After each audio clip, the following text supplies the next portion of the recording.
We're going to get into our first panel.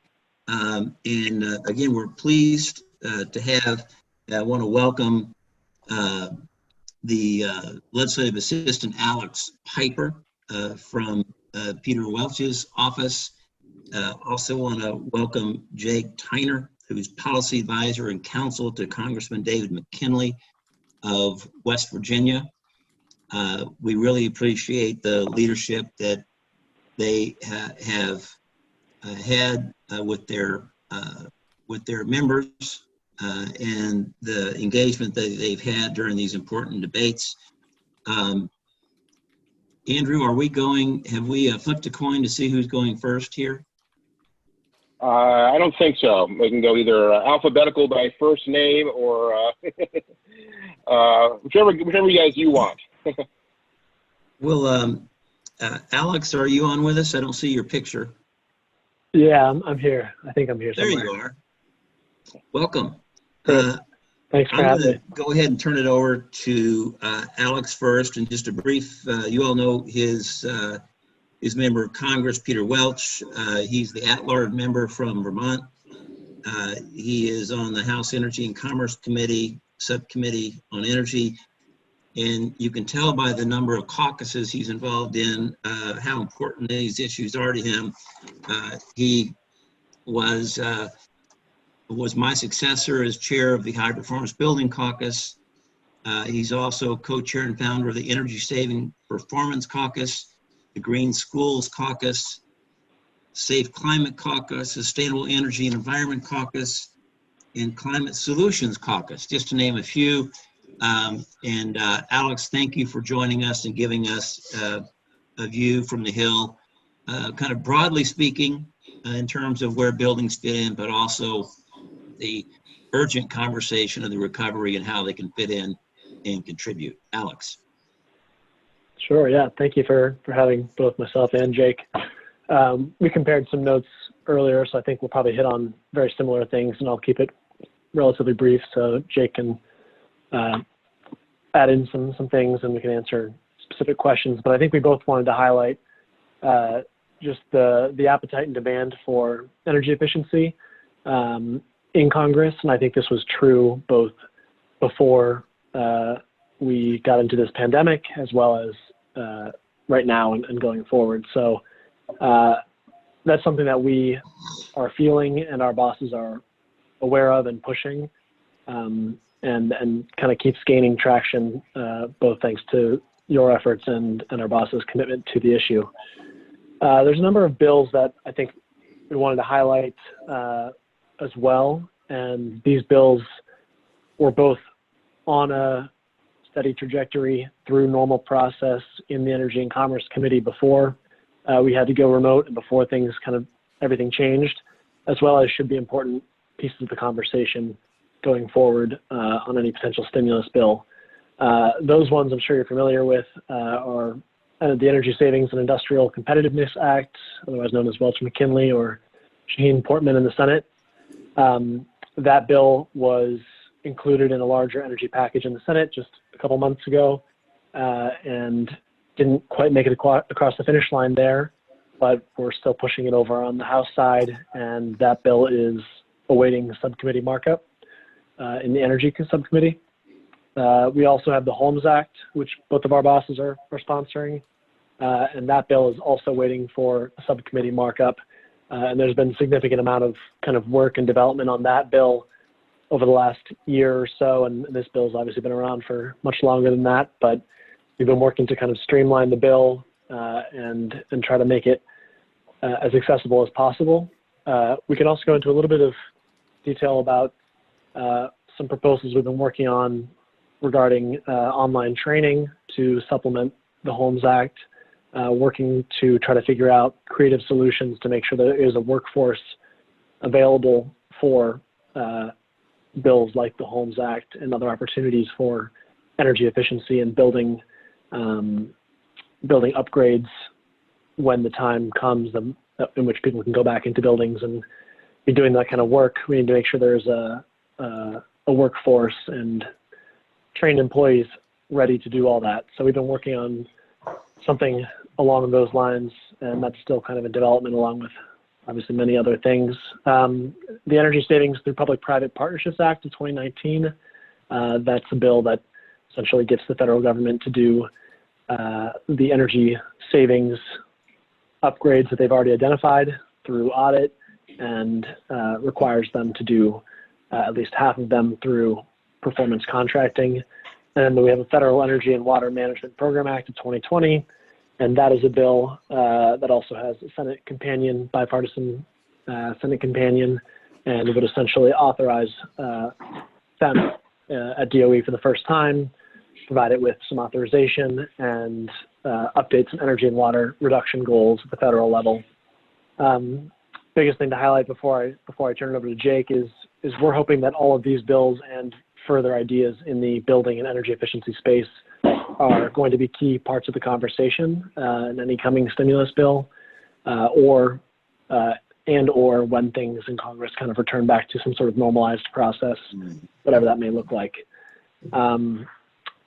As far as timeline goes, I think it's still pretty unclear what that looks like.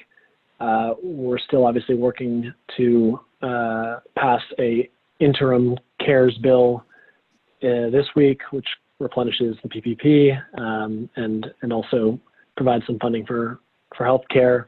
But there's going to be a need. There's going to be a need for further legislation to provide support for state and local governments, for healthcare, for individuals, for small businesses. So it's hard to say kind of when some of these infrastructure building efficiency policies and legislations will get the attention they deserve.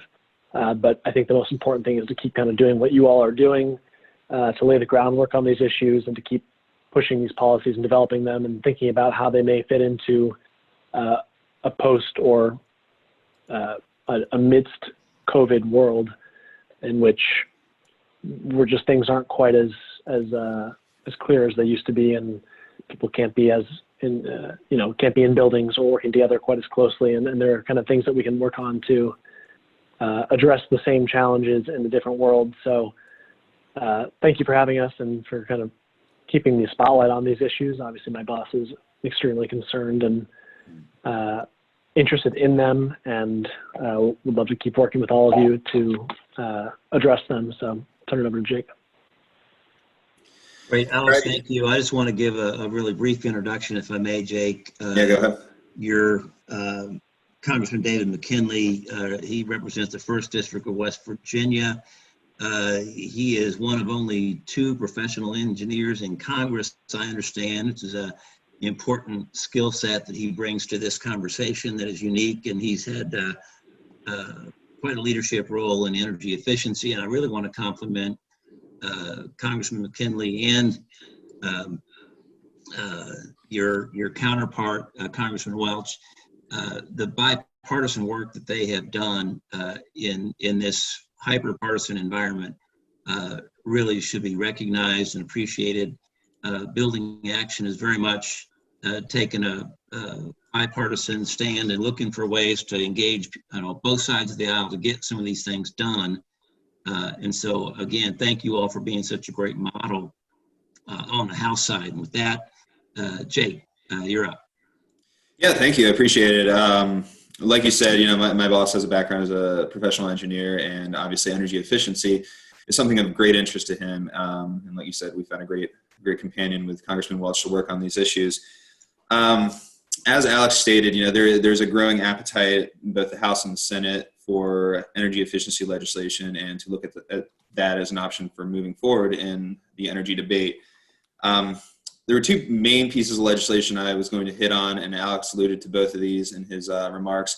But the first is the Energy Savings and Industrial Competitiveness Act. Obviously, on the Senate side, Shaheen Portman, and on the House side, Welch McKinley. And there's been a significant push in recent months to have this incorporated into any energy debate moving forward. And we saw Chairman Murkowski on the Senate side include that in her energy package that was on the floor looking at debate prior to the outbreak COVID-19. There were some hangups, including the HFC issue in that broader Senate energy package, as well as debate that we saw over the building codes aspects of the Energy Savings and Industrial Competitiveness Act, before we started to work remotely and the like. So we're hoping to resolve those issues moving forward. But that remains a big part of the package and a big part of the discussion. The other thing I was going to touch on is also the Homes Act, as Alex alluded to.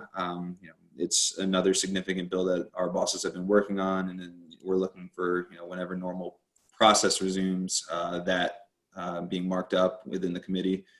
And, in tandem with the Homes Act, we're looking at creative ways that we can really engage the building community, the energy efficiency community, to provide the workforce the opportunities to remain part of the conversation as we figure out ways to recover from the current issues we're facing as a nation. Part of that includes online training and education to make sure that people remain engaged as the process continues. Outside of that, the only other thing I really wanted to comment on is that the LIFT Act, pushed forward by Mr. Pallone, includes quite a bit of energy efficiency aspects to it. I think there's $23 billion included in that package for energy efficiency alone. So we're happy to see that as part of the conversation in the House as well. So I'm going to turn it back over to Alex, or any questions you guys might otherwise have. Great. Thank you, Jake, and thank you, Alex. That's a really great overview. I want to just ask at this point if there are any questions, if folks can send a chat note or raise their hand in the space. We'll get your questions up here. But let me start while you're doing that with a question to both of you. In terms of the group, the folks on the call, what are some of the best things that they can be doing from your perspective and your boss's perspective to help support this conversation going forward?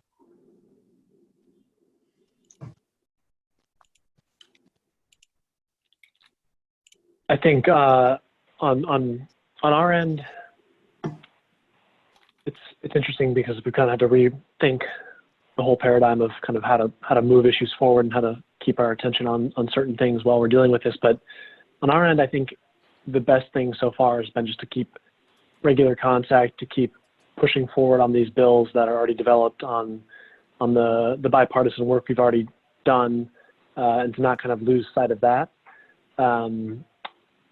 Both because that's a lot of really good work that's been done, a lot of socializing that we already, that we already have gotten this far, and committee is committed to moving a lot of these pieces of legislation forward, and there's no reason we should, change that course in that sense. And then also, these bills are perfect candidates for a potential stimulus bill of some sort. So making sure that we continue to keep them in the zeitgeist and not lose focus of those, it would be my first thought.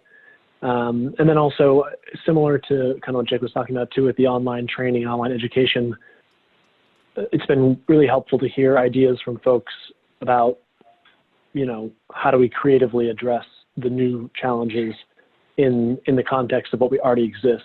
So we already know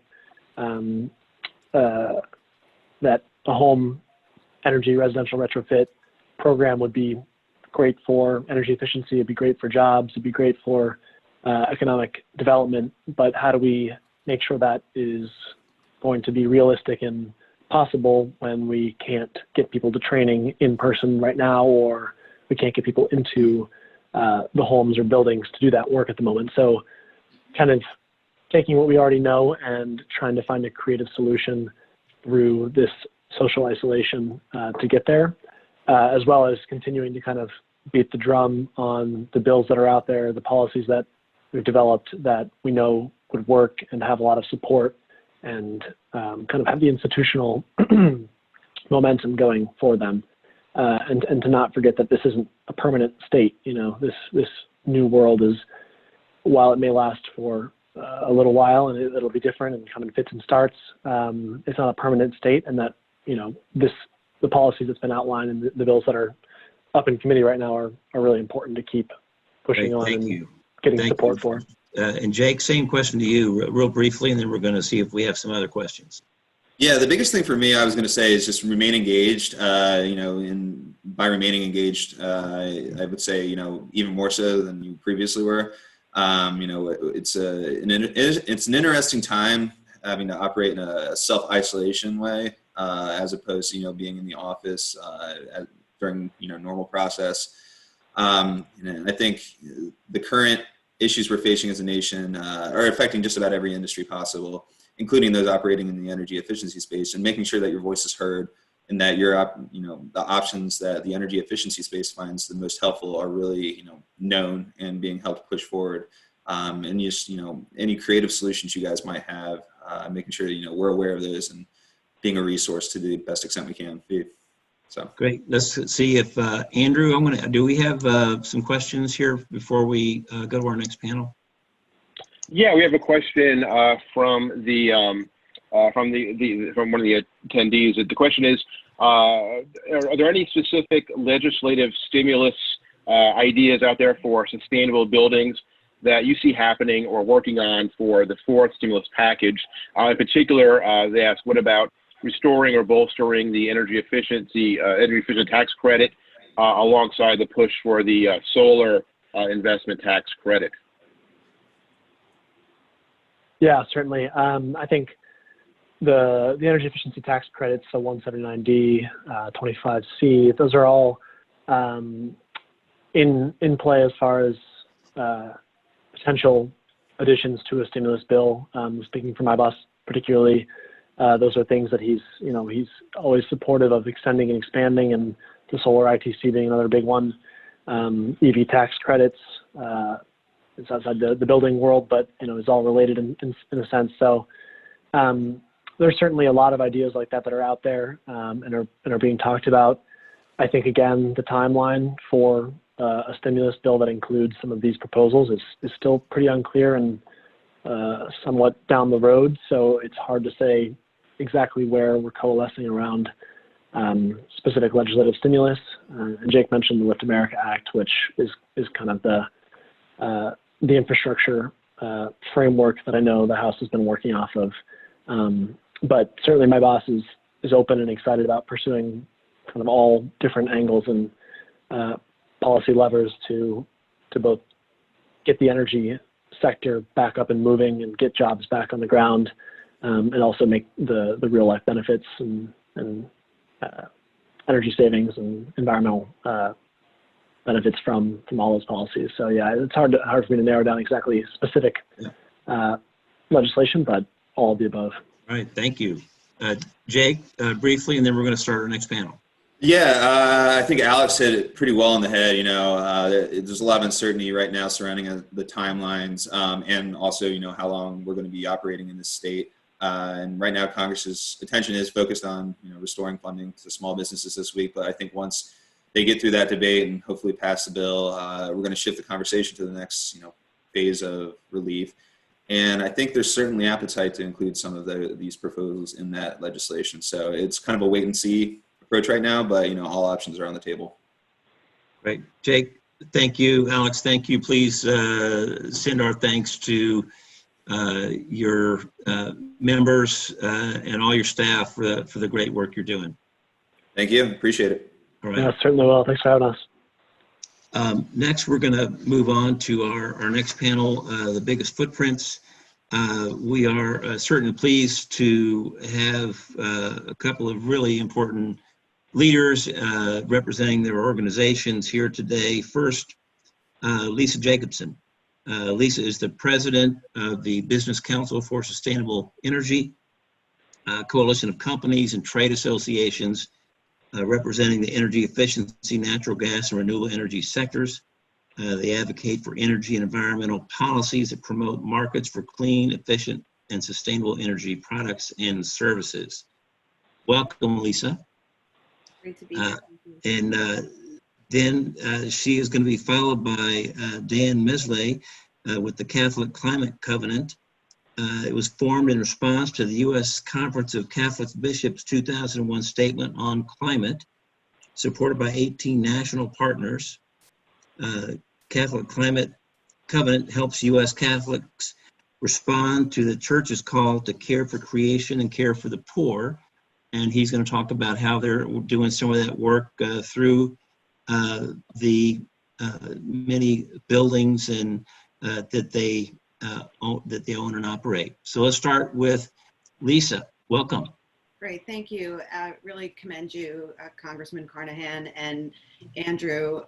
Really excellent work, and I appreciate the comments from Alex and Jake. Really, thank you for all the work that you're doing and for keeping the attention on energy efficiency and how the energy sector can both help respond to the economic crisis and the health crisis that we are in, but also help us prepare for other events that we may be experiencing in the future. And I think that's really why energy efficiency is so important.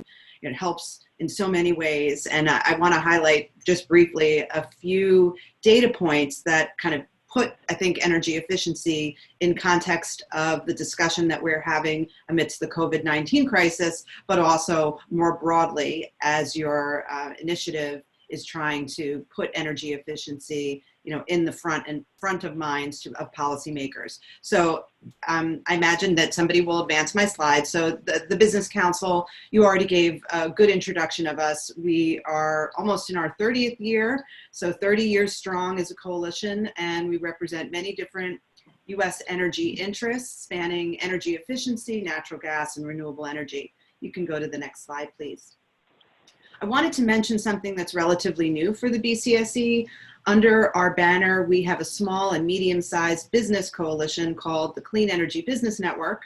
And as we are looking at data on clean energy trends in the United States, we are also looking at entrepreneurs in the broadly speaking clean energy sectors and what they contribute locally. And this initiative is something everyone should take a look at. And many of these faces are people right now that are trying to figure out how to keep their employees on the payroll and keep doing the work that they're doing in the energy field all over the country. So if you could go to the next slide, please. And this one you'll have to advance a couple of times to get all the data. Great, thank you. So as I mentioned, the Business Council for Sustainable Energy releases something called the Sustainable Energy in America Fact Book each year. We released it in mid-February. That was our 8th edition, and the data went through the end of 2019. So in addition to doing year on year, we also did a decade look back. And I always start all my discussions about the fact book findings with an energy productivity slide. And if you don't mind, please advance the slide one more time, because yes, there we go. Our economy, has been blessed with growth and prosperity over many decades. And as we are doing that, we've also reduced our energy use. So even in the last decade, when we were coming off the financial crisis and the Great Recession, as it was called then, we were having maybe 1 to 2% growth a year, but we were not having an expansion of our energy consumption. So we were able to grow our economy without expanding our energy use. And that really turned the tables on decades of thinking about how you could have significant economic growth. And so this shows in large measure what energy efficiency can do. If you can go to the next slide, please. And here too, you probably have to advance it a couple times. And, I think for this slide, we know that we have reduced our emissions, in particular in the power sector. We've made tremendous progress, but if you look on the slide where we're breaking down our emissions by sector, you'll see transportation, buildings, industrial. We have a lot of work to do, and that's why this conversation and this initiative you're involved in is so important. You could go to the next slide, please. And the U.S. has a really good story to tell. I mean, we are very competitive when it comes to energy prices. So we're looking here at industrial power prices, comparing it to other industrialized countries. And we are very close, and we are only second to Canada in terms of competitive power prices. So this is a really good economic story that complements what we can do with energy efficiency in terms of our competitiveness. Next slide, please. So the private sector is taking note of this, and for many decades has been investing in energy efficiency, but now is able to do it in a much more sophisticated manner because of digitalization and different technology advancements. And I would just say a broader awareness of their ability to manage energy. But they're also doing investments in renewable energy and fleets. So it's a very dynamic time for the private sector. And that was clearly a sea change from a decade ago. You can go to the next slide, please.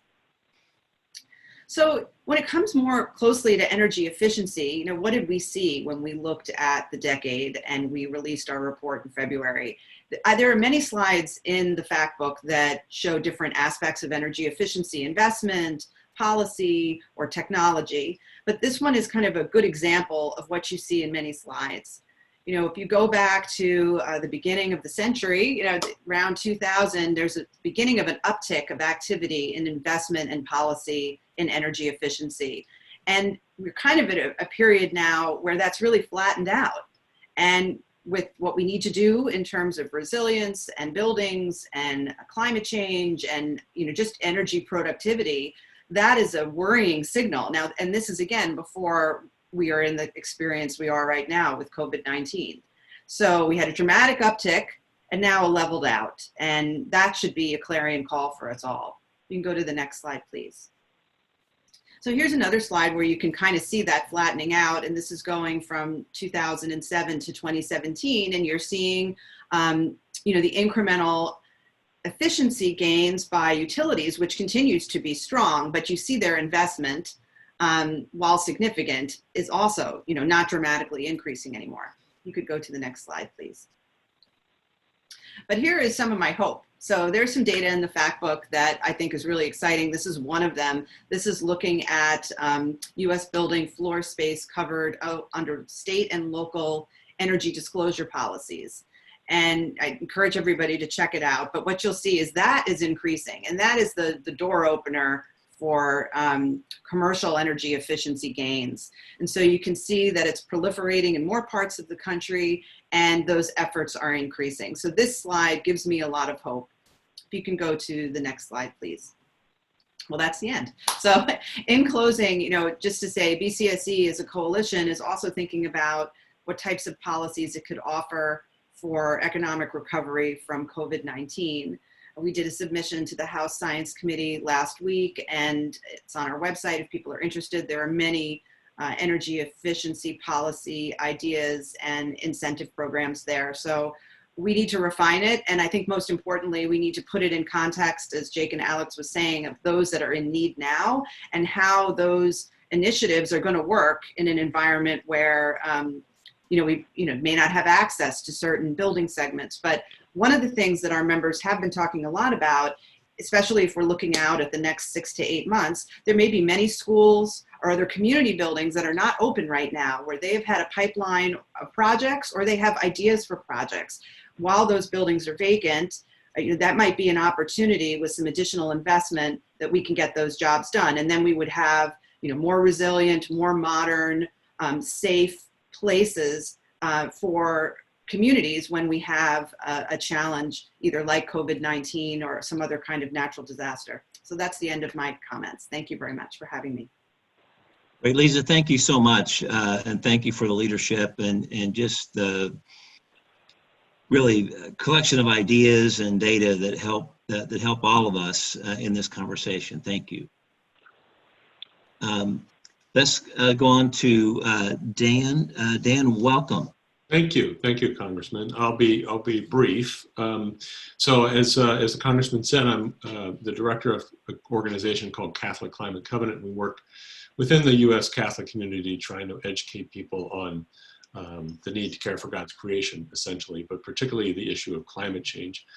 And what I want you to do is just imagine why we're one of the largest, have one of the biggest footprints. So 1 in 6 people in a hospital bed today is in a Catholic hospital bed.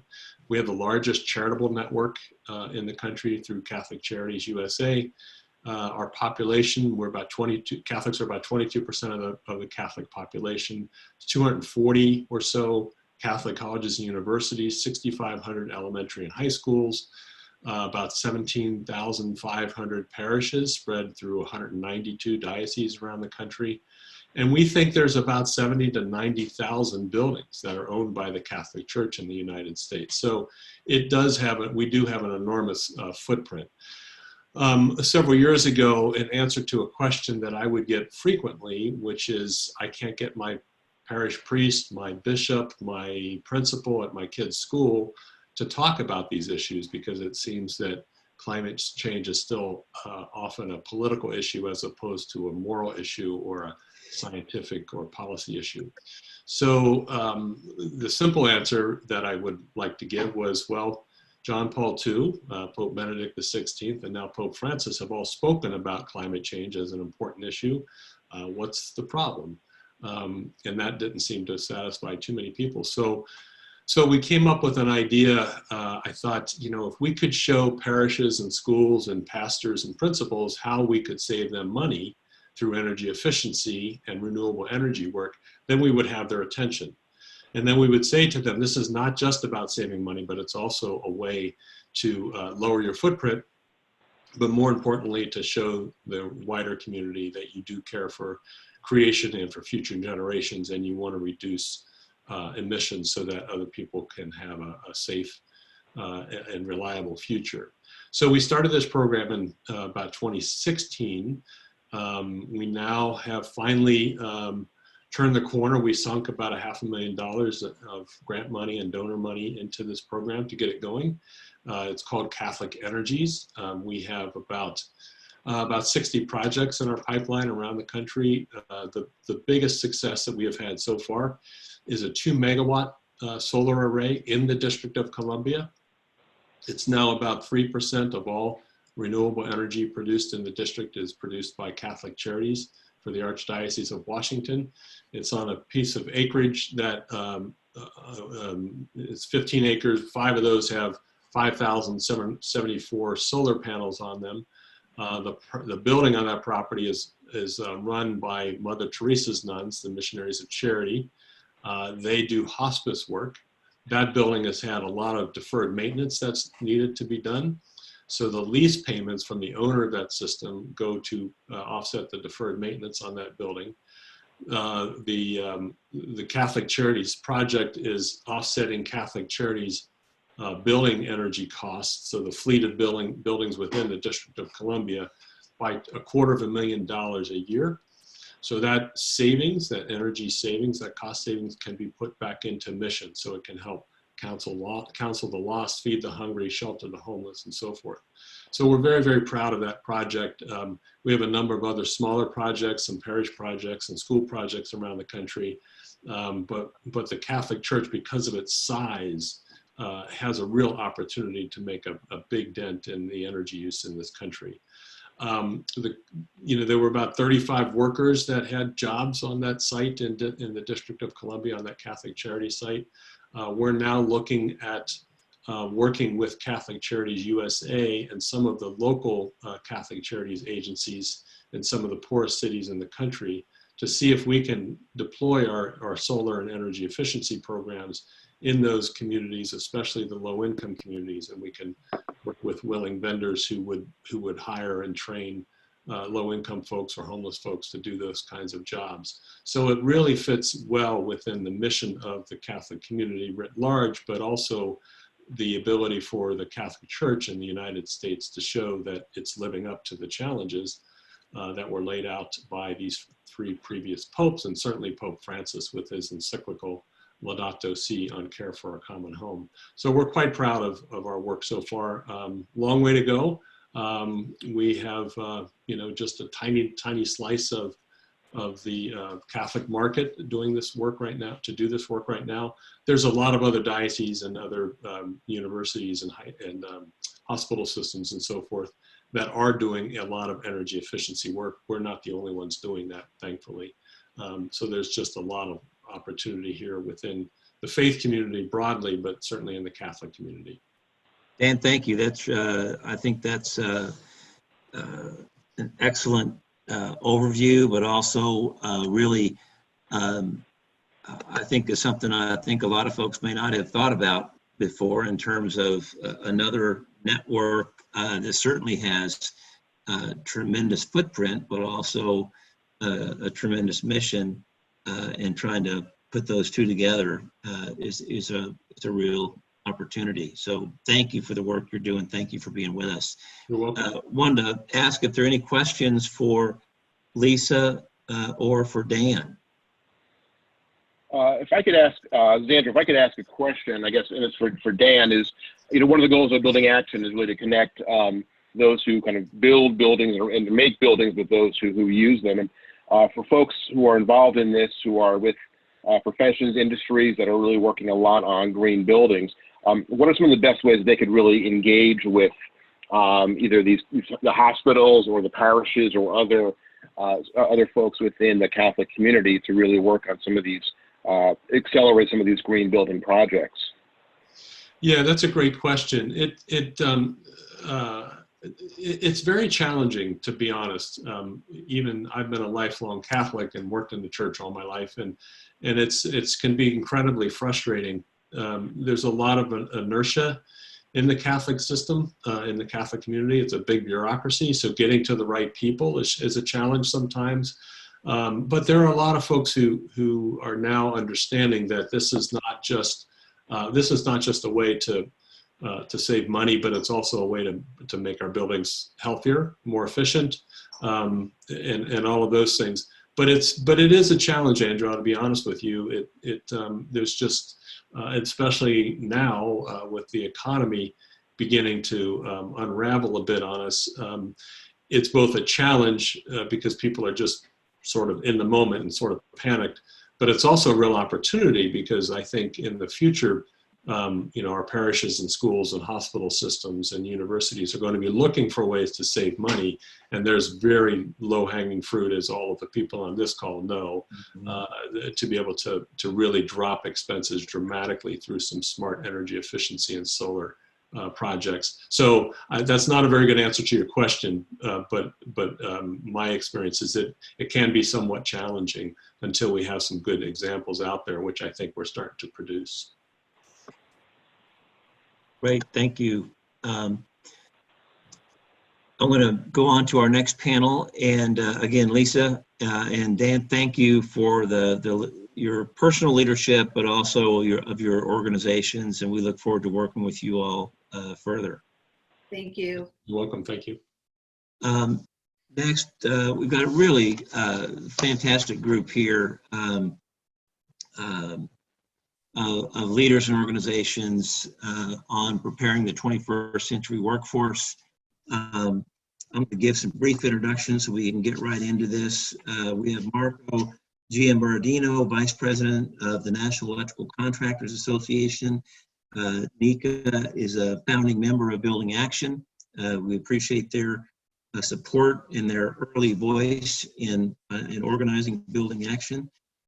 Jeff Johnson, Director of Government Affairs at the International Facilities Management Association. IFMA, also a founding member of Building Action, and been very involved from day one in organizing this and how to create this group. Brian Kirkhoven, Energy Policy Advisor, North American Building Trades Union, alliance of 14 national and international unions in the building and construction industry. And finally, Christopher Lindsay, Director of Government Affairs at the International Association of Plumbing and Mechanical Officials.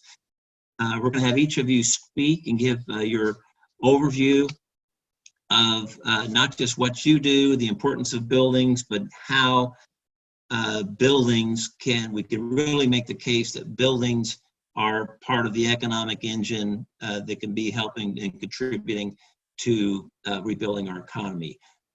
Let's start with Marco. Welcome. All right. Thanks, Russ. I appreciate the opportunity to be able to be on the panel today with all my colleagues, and thanks to you and Andrew for putting together Building Action. We're really pleased that this is a great new opportunity to send the message forward about the need to focus on buildings and energy efficiency in a whole new way.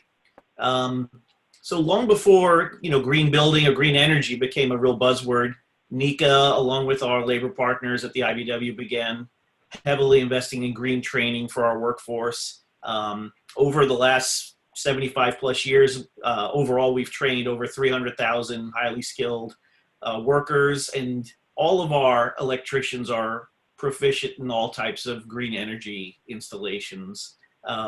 Annually, together, NECA and IBEW invest over $330 million privately funded training for all of our workers.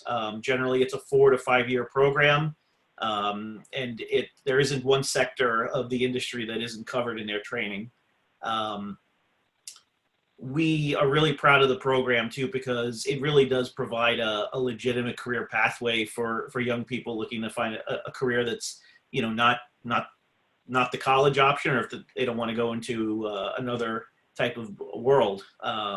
The construction trades, and Brian will talk about this more. We believe it's a great opportunity to have a post-secondary education as well, and that's something that NECA has been focusing on well with our new NECA College program. And also, generally, it's at a minimal cost to the participants, and certainly no cost to the federal government.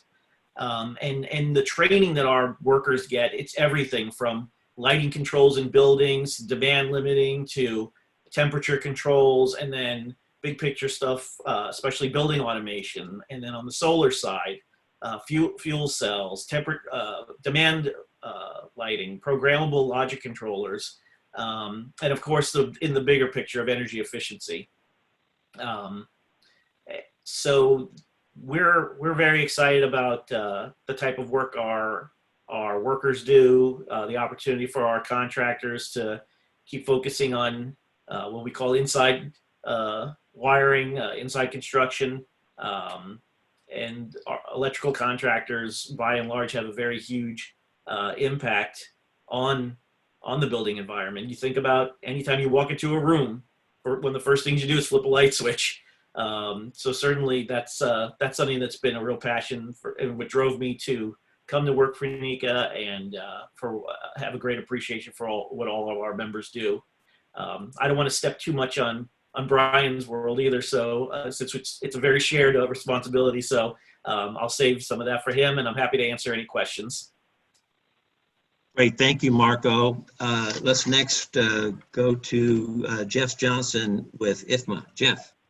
Wonderful, Ross, and thank you for your leadership on this and for all the work that you've done and continue to do for the building sector. I'm Jeff Johnson. I'm Director of External Affairs for the International Facility Management Association.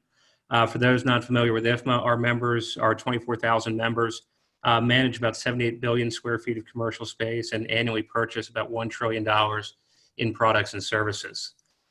Today, I want to kind of focus my comments on two areas. The first is the idea of what is a sustainable building. We've gotten so used to the kind of green energy efficient definition that we've kind of gotten away from the first definition of sustainability, is the ability to maintain a building at a certain level, basically ensure consistency in its operations. And I think now more than ever, we're seeing that building needs to be not only operational, but reliable. If the building's operations are impacted, so too is the core business, so is the community, and so is the economy. And so as we begin to look at, how do we bring people back into the commercial building sector? How do we make sure they're working safely? How to make sure that they're productive and bringing our economic engine back to life? That idea of sustainability, I think, is more important now than perhaps ever. The other thing I want to key in on is just the idea of workforce development. One of the themes that we continue to see throughout conversations in the building sector is that buildings are becoming much more sophisticated. We're certainly expecting much more from the buildings now than we ever have in terms of not just performance and efficiency, but now safety and reliability as well. And so that as we're talking about making investments in a building, whether it be for energy efficiency or whether it be for any type of green renewal, or even simply at this point in our economic challenge, simply bringing people back to work and bringing the economy back to life, we need to make sure that we're investing in the people that are running these buildings and that they have the education, training, and certification that's needed to continue to operate them at a sustainable level. And so that's something that the IFMA continues to focus on a national, but also on an international level as well, because this is something that we're seeing the world over. And we really want to make sure that as we talk about all this great technology that goes into buildings, we're not losing sight of the fact that people are required to operate maintain, and to integrate that technology. And we certainly want to be very sensitive to that as well. Looking at this from kind of a legislative, pragmatic perspective, I think there are a number of things that we can look at here. First, continuing to focus on the building sector and keeping it safe, clean, and reliable from a COVID response perspective. But also as we begin to transition into how do we come out of this? What is the economic stimulus that's needed? As we look at investments in infrastructure, we want to make sure that we're investing not just in the building itself, but also in the people that are running it, making sure that we have a workforce that is as up to date and as current as possible from a building trades perspective as we can. So those are the big things that IFMA is looking at. These are challenges that we continue to see around the world. I think we have a good opportunity here kind of for a reset and to say, okay, what can we do? One, to make sure people come back in the workplace safely, but also to make sure we're economically competitive moving forward. So with that, I'll take a step back and let my fellow panelists take it from there. Jeff, thank you so much. Next, Brian Kerkhoven with the North American Building Trades. Brian. Hi, my name is Brian Kerkhoven, the energy advisor for the building trades. As Congressman Carnahan mentioned earlier, we have 14 affiliates that are make up the building trades. Each one of those affiliates has their own membership, the largest being IBEW, which is Marco's represents the contractor side of the equation. So we represent the manpower, the workforce, the training. Marco and folks on the contractor side are the ones who are going out and actually going out and building the projects as well. So, and employing our membership on those. So, I mean, when it comes to actual energy efficiency, I want to just get a little bit more specific with folks and start, talking about what are we actually talking about here? We're talking about insulation, water, HVAC, lighting, entire building envelopes, which, we heard about the technology that's coming into that. Talking about coatings and boiler upgrades. Each one of those are opportunities for jobs, obviously, and training. It's been mentioned a couple times. Our affiliates have been training for this on demand. So if you look at the building trades as a vendor supplier, you need energy efficiency workers. We're going to go and train exactly to your needs. And Marco can talk about how much they do, training between the contractor and the actual IBEW. So I'll leave it at that. Just let everybody know that we are, we in fact are training folks. We spend $1.6 billion annually. That's collective between all the 14 construction unions spending that amount of money on training and across North America at one of the 1,900 training centers. So I'll end on our friendly numbers. Great. Brian, thank you so much. And thank you for the work all your members are doing, not just the work, quality work, but the training that is really making a difference here. So thank you. Last but not least, we have Christopher Lindsay with IAPMA. Christopher. Perfect. Thank you, Representative Carnahan. So it's wonderful to be here, and especially with so many wonderful colleagues, not only on the panel, but in the audience who are tireless advocate of these, workforce development issues and other issues impacting kind of the built environment. For those who may not be aware, IAPMA is a nearly 100-year-old trade association that's an important voice in the plumbing industry. And really our experience in our sector mirrors what we're seeing across, the building trades and other sectors in the infrastructure environment. This current crisis is really highlighting the importance of skilled labor and the importance of workforce development. Certainly overseas, early on in this health crisis, we saw examples where actually COVID was being spread through plumbing systems or inadequate plumbing systems.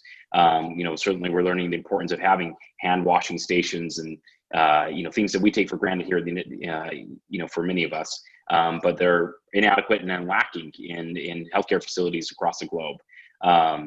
We're also facing challenges here in our own country, though, not only with populations that don't have regular access to water, but also we're seeing new challenges as buildings are being brought into commission to service healthcare facilities, or being taken or going offline with the quarantine, and then will eventually be brought online. And certainly how we go about doing that to protect water quality and to ensure that we don't get rises of other challenges like Legionella.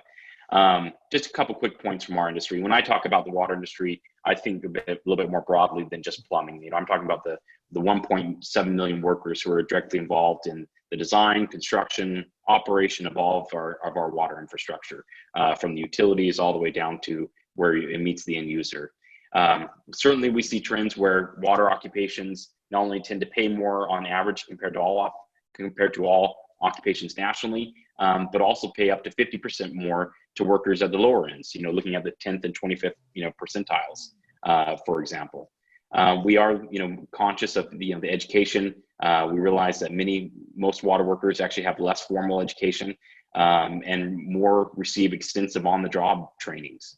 And so, that certainly is going to play a role into any strategies that we propose. And then, of course, we're also looking at, an aging and, homogenous workforce, where, water workers tend to be older, they tend to lack gender and racial diversity. For example, nearly 85% of workers in our industry are male, 2/3 are white, really pointing to a need for kind of a younger, more diverse, talent. So as we look at what can be done, there's really, 3 different buckets that need to be taken. We need to take a look at. First off, there's a host of employer-driven initiatives that can be taken in hand. Anything from hiring and training dedicated staff to meet with younger students, and new recruitment strategies, for example, and launching and designing new bridge programs. For example, we have a program working in partnership with the local UA 412 in New Mexico, where we're creating on the Navajo Nation, we're actually getting workers to get basic skills, which will be helpful, but it's also a bridge for them to move up into apprenticeship programs where they can earn and learn on the job.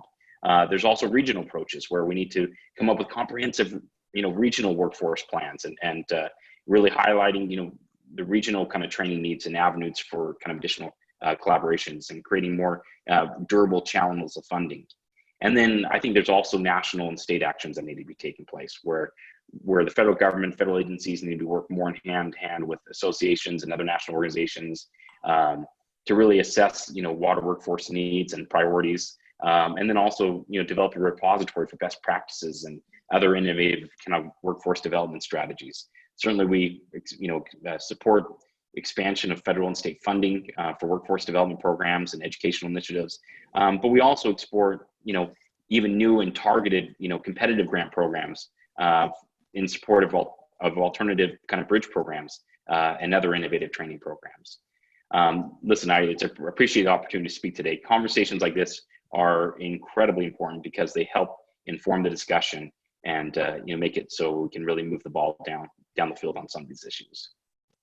Chris, thank you so much. I want to ask each of you to really all the same question, and that is, what would you say to Congress if you had a chance to, what was the strongest point you would make as to why there should be a buildings initiative component in further relief bills? And I'll go in backwards order from the way we started. So I'm going to start with you, Chris. I think I'll just say amen to the comments I just said on this issue. Like, water is a fundamental part, and it's essential to, not only to this current health crisis, but to our daily living. And we have not spent enough resources on workforce development issues. And I think there's a host of channels that can be done, both through congressional priorities and also working through existing programs at DOL and so forth, that really could definitely benefit from additional funding.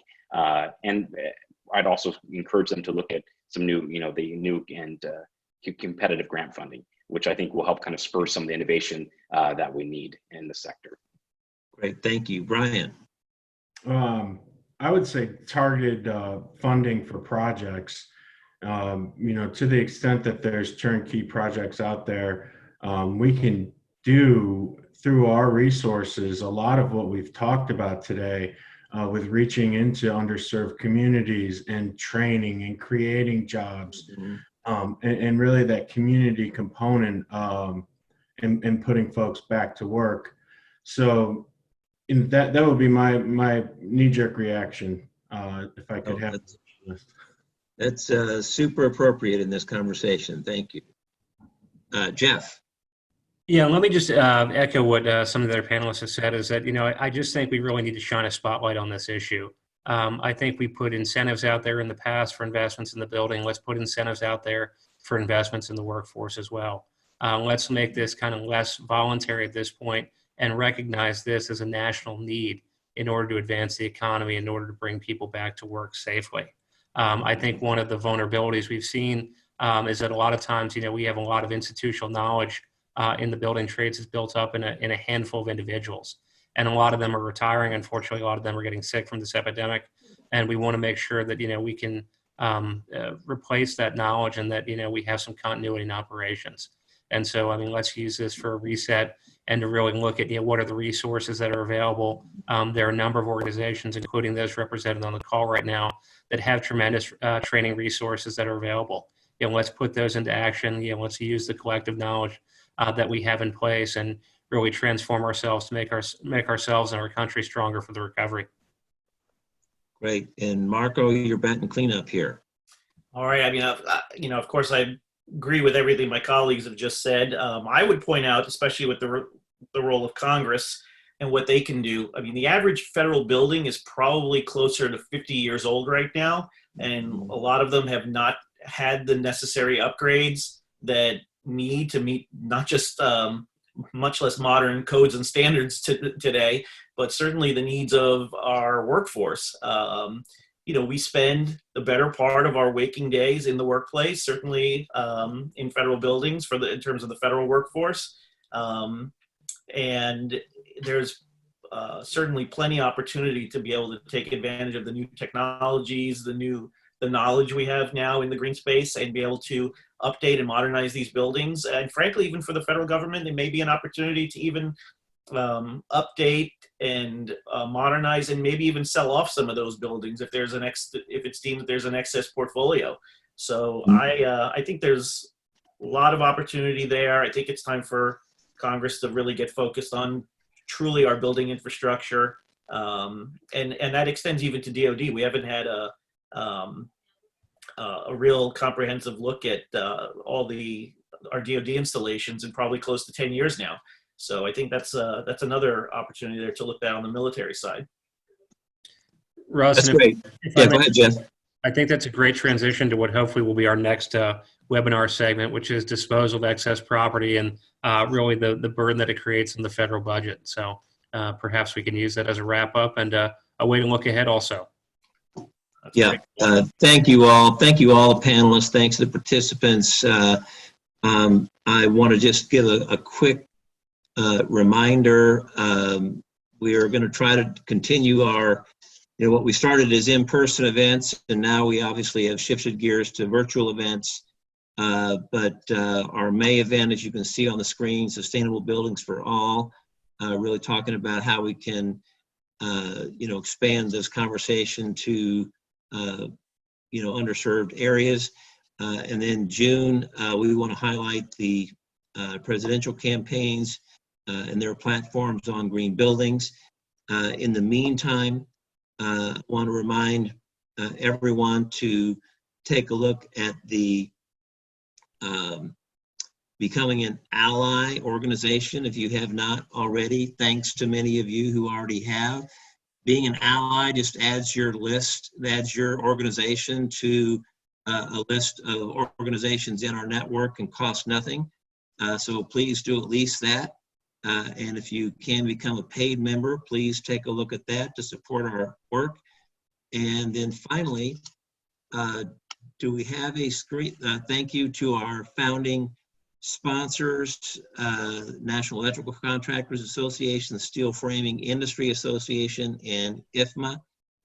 And lastly, check out our congressional sign-on letter.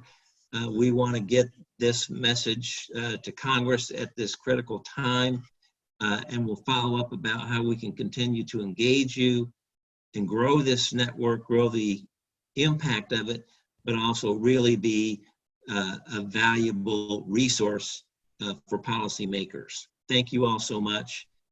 Be safe, and we will talk to you soon.